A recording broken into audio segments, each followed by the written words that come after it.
What is the biggest threat to India's economy? We've heard of the usual suspects like wars, supply chain issues and joblessness. But tonight we're talking about a different threat, one that is often underestimated. I'm talking about climate change. It's affecting almost every sector in India. Look at the automobile sales in August.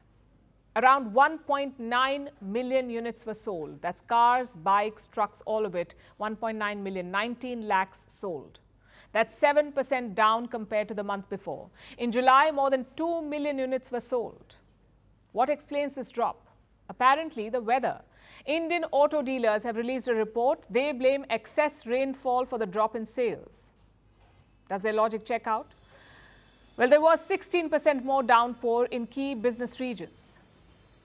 Maybe that did affect footfall. But here's the thing. August was not an aberration. In the month of June, car sales fell more than 7%. In May, they fell nearly 9.5%. Those drops were also attributed to the weather. Not rains, but heat waves. Most Indian cities reported scorching temperatures, so once again, footfall was low. As a result, unsold stock is piling up. Dealers now have inventory for 70 to 75 days. That's almost 800,000 vehicles, 8 lakh vehicles put together. This stock is worth 77,000 crore rupees. That's more than $9 billion US dollars. Imagine that, $9 billion worth of unsold stock. The hope is India's festive season will ease the pressure. If not, this could put a lot of dealers in trouble. Now let me show you another report. Heat waves have become the main driver of India's food inflation. This was not always the case. Historically, rain has been the main factor. A good monsoon would keep prices in check, a bad one would increase them. But now heat is playing a bigger role. Look at India's food inflation in June 2024, almost 9.5%. This came right in the middle of the heat wave. So climate change is hurting the Indian economy, and a lot of companies have admitted this, like Hindustan Lever. The biggest consumer goods company in India, they have called weather the single biggest business risk. Same with Dabur. Their beverage business was hit in the last quarter. Why? Because of unseasonal rains in Western India. Another example is IDFC Bank. Their profits fell 11% in the last quarter. Do you know why? One reason was the floods in Tamil Nadu. You see, IDFC gives out collective loans in rural areas. Instead of one person, a group of people take out this loan. And that business is mostly concentrated in Tamil Nadu, but the floods affected these loans. So the impact is quite clear. Climate change is leading to erratic weather events like intense heat waves, heavier rains and frequent flooding. As a result, Indian businesses are suffering. Just consider this year.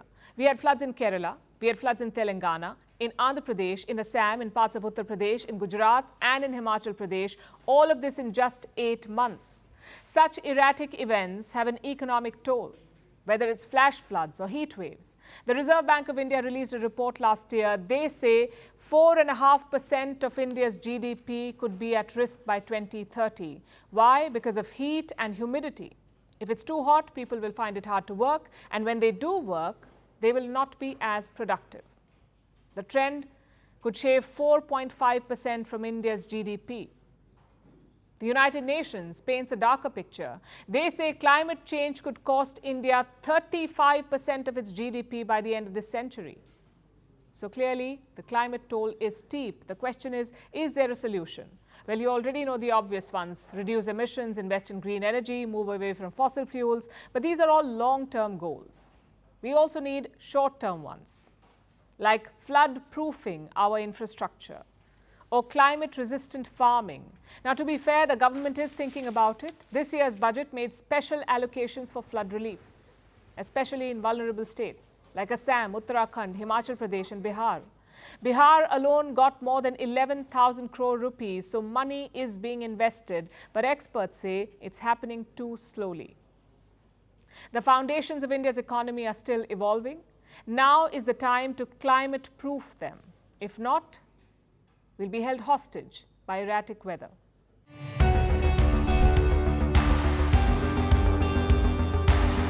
Across continents, one powerful news source. Bringing you diverse perspectives on the issues that matter.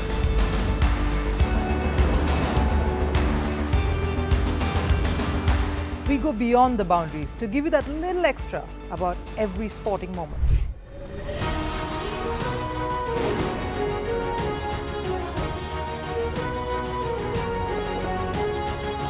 So thank you for making First Post 5 million strong. We're counting on your support, and you can trust us to bring you the news unfiltered and unvarnished.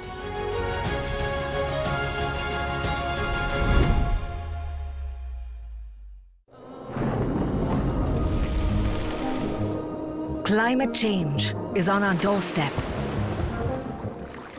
It's time for a revolution to take root.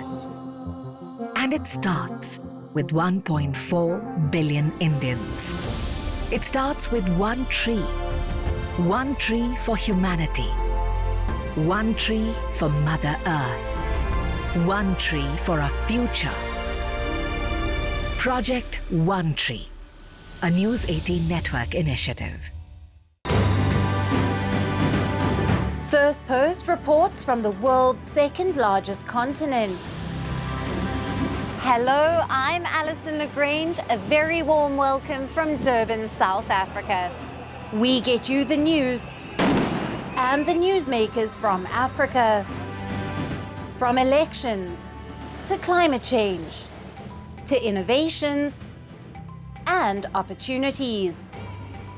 As the world's attention shifts, we report from Africa, the heart of the global South.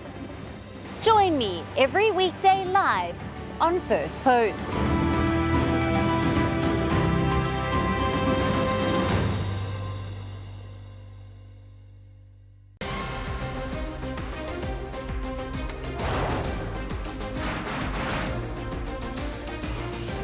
On the show today, the T20 World Cup bandwagon has moved across to the West Indies. What can you expect from this?